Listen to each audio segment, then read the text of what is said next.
Hello vinyl community, how you doing? It's Bill with the Vinylverse. I'm back with another video, finally. It's been a little while since I've actually done my own video. I've filmed a few collaborations. One is live already, and that was with Mazzy. We talked about drummers. So if you haven't seen that, I'll put the link to that down below. It was a lot of fun doing that video with Mazzy, talking about some of our favorite drummers. Got a pretty good response from that, and thanks for everyone who did watch and comment. But if you haven't seen it, check it out. The link's down below.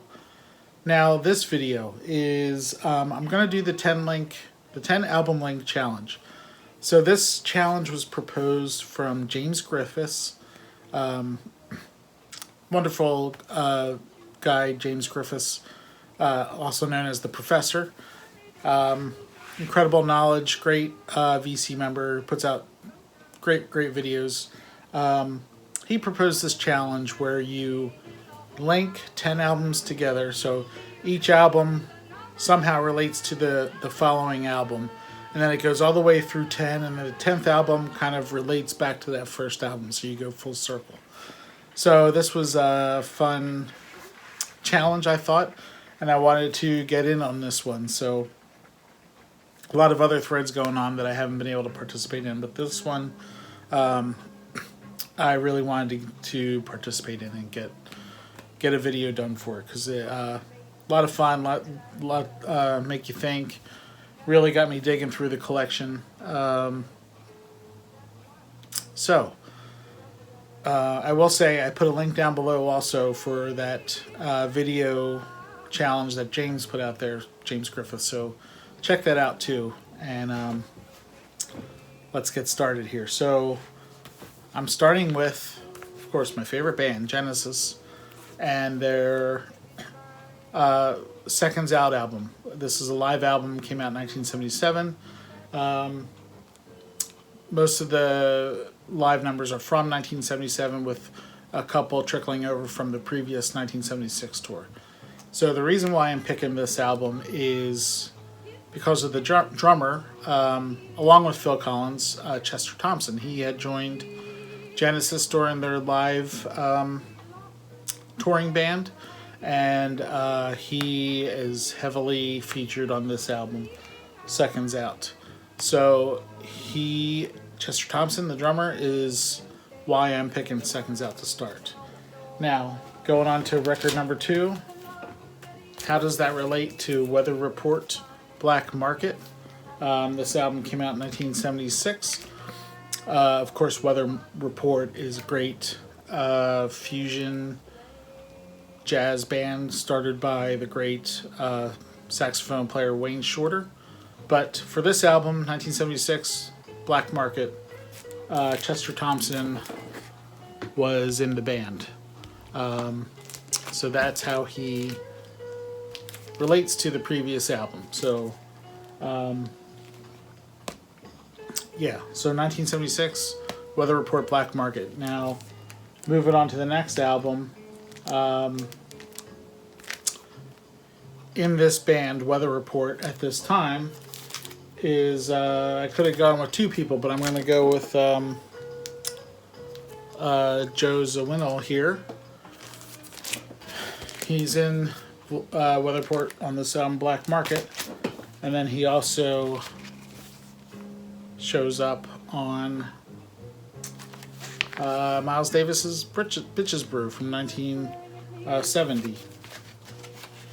So he shows up on Miles Davis's Bitches Brew on electric piano. So great album, Bitches Brew, an all-time classic. Really changed the direction of jazz. So Joe Zawinul plays electric piano, like I said, and then moving on to the next album, we have also featured on this album is John McLaughlin on electric guitar. And the reason why I mention that is because album number 4 is Carlos Santana and John McLaughlin, Love, Devotion, Surrender, which came out in 1973, I think. Yeah, 1973. And so John McLaughlin, the great guitarist, played on Bitches Brew, and here he is doing an album with Carlos Santana. Now this is a wonderful album,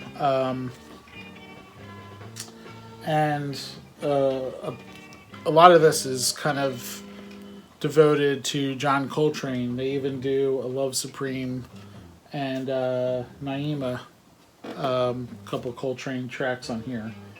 Fantastic album here.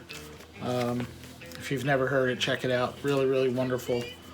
So John McLaughlin played on Bitches Brew. Now he's playing with Carlos Santana, which leads me to my next album, which is the great Santana Abraxas. So Carlos Santana, featured on the last album, he puts this out in 1970. Another just terrific album. Yeah, so it had, of course, Black Magic Woman and Oye Como Va. Big radio songs for him, for this band, Santana. But along with Black Magic Woman, it's also flows into Gypsy Queen. Gypsy Queen was written by one Gabor Szabo, the great Hungarian guitarist. And that leads me to my next album, which we are up to number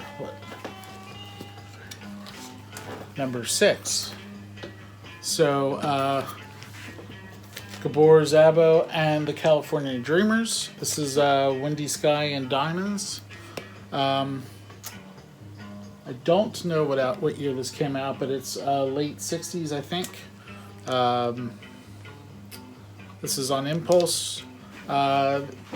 This is kind of like psychedelic jazz, kind of like pop psychedelic, with some jazz thrown in.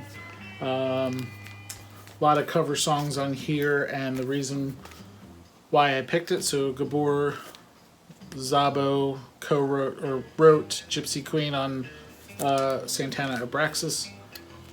He does this album, and he covers 2 tracks by John Lennon and Paul McCartney. So Lucy in the Sky with Diamonds and A Day in the Life. So that transitions me to the next album. So A Day in the Life, written by Lennon McCartney. And I'm going to jump to Paul McCartney, and this album here, Give My Regards to Broad Street. Not a very good album, but this is the soundtrack to his movie, which was not very good also. But it's kind of sentimental to me. 1984, so I would have been around 12, 13 years old when this came out. I saw it in the theater. I loved it back then, even though I didn't know what was going on. But loved it. This is my original copy of that soundtrack, which I got when it came out. But I'm picking this because Paul McCartney relates to the previous album, A Day in the Life. He co-wrote with John Lennon. And so on this album, David Gilmour, and in the movie score, David Gilmour from Pink Floyd, the great guitarist, plays guitar on some of this album. So David Gilmour is going to lead me into my next album here, which is Kate Bush's first album, The Kick Inside. Now, David Gilmour kind of discovered Kate Bush and got her a record deal. So this album, The Kick Inside, came out in 1977, 78. I can't remember off the top of my head. Great intro to Kate Bush here. Really love Kate Bush. But yeah, David Gilmour discovered her. Kind of got her on the map a little bit. And she took off, at least over in Europe. She didn't have as much success over here in in the U.S., but she did pretty well overseas there. So Kate Bush. This leads me into my next album. Kate Bush, I think we're at album number 9 here. Kate Bush teamed up with Peter Gabriel. This is Peter Gabriel's 3rd album from 1980. Just called Peter Gabriel, as his first 4 albums were. She sings background vocals on a few of the tracks here, most notably Games Without Frontiers, which was a big hit for Peter Gabriel and got a lot of airplay on MTV.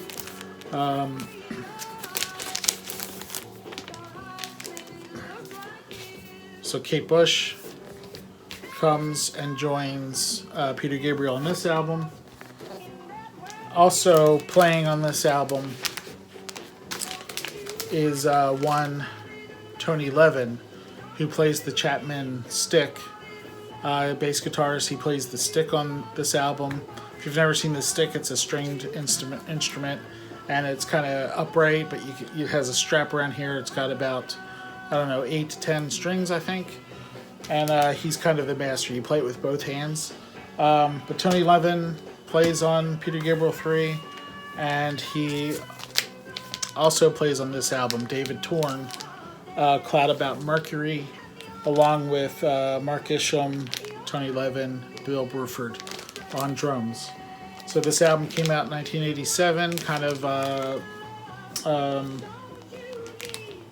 jazz, electronic jazz, contemporary jazz. Pretty good album here, which I like very much. And so Tony Levin, great bassist, plays on this album. But also playing on this album is the great Bill Bruford on drums, which sends me back to the first album I showed, Seconds Out, which also has Bill Bruford on drums from those tracks that were recorded in 1976 on that live tour, because Bill Bruford was the drummer along with Phil Collins during that period. So that is my 10 albums that have all linked together. So this was a lot of fun.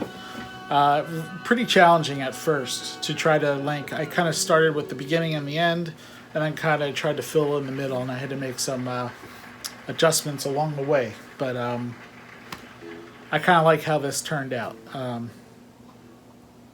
lot of fun. So if you weren't aware of this challenge, do one yourself, make a video, and put it out there, because it was a lot of fun and challenging. So happy I did this. I hope you guys enjoyed it, and let me know down in the comments what you thought.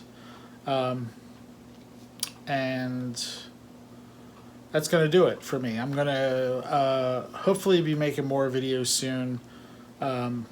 Things have been kind of hectic and stuff with school going on at home for my daughter, and trying to work from home with everyone in the house. There hasn't been a lot of downtime to sit down and make these videos, but hopefully I'll get some more out soon. But this one I wanted to get done, and happy I did. So thank you everybody for watching. I hope you're all doing well.